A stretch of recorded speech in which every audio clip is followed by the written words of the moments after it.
ہمارے ہاں یہ ایک رویہ پروان چڑھ چکا ہے کہ ہم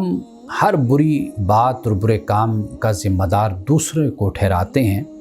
خود ذمہ داری قبول کرنے کے لیے تیار نہیں ہوتے۔ آپ معاشرے کے ہر فرد سے بات کر کے دیکھ لیں تو آپ کو ایسا لگے گا کہ ہر فرد ایماندار ہے، شریف النفس ہے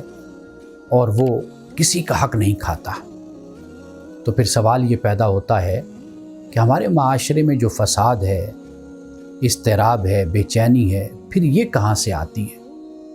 ہر شخص پریشان ہے اور ہر شخص مسائل کا شکار ہے، تو پھر یہ سب کچھ کہاں سے آتا ہے؟ واضح بات ہے کہ اس کے ذمہ دار ہم خود ہیں،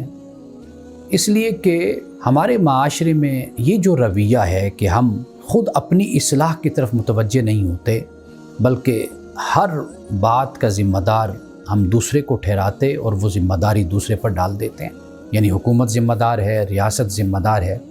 لیکن میں ذمہ دار نہیں ہوں۔ یہ بات افسوس سے کہنا پڑتی ہے کہ مسجد کے ساتھ بازار ہوتا ہے اور مسجد کے سامنے دکان ہے یا مسجد کے ساتھ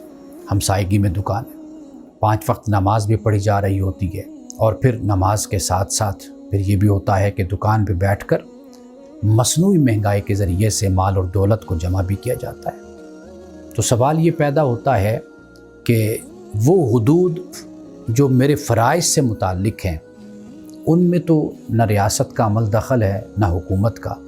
وہ تو میرا کام ہے کہ میں وہاں پر کیا کردار ادا کر رہا ہوں۔ یعنی اگر ایک شخص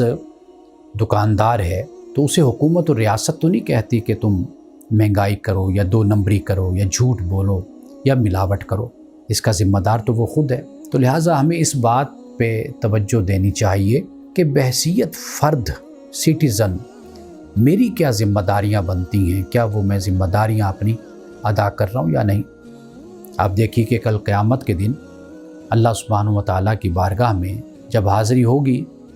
تو اللہ سبحانہ و تعالیٰ تو بندے سے یہی پوچھے گا کہ بتاؤ تم نے دنیا میں کیسا وقت گزارا، تم نے زندگی کیسے بسر کی۔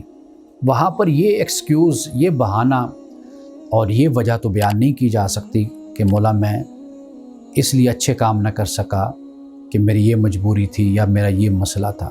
یا میرا وہ مسئلہ تھا۔ تو ہمیں اس بات پہ توجہ دینے کی ضرورت ہے کہ بحیثیت فرد میری اور آپ کی ذمہ داری جو ہے، کیا وہ ہم بہتر طریقے سے ادا کر رہے ہیں یا ادا نہیں کر رہے۔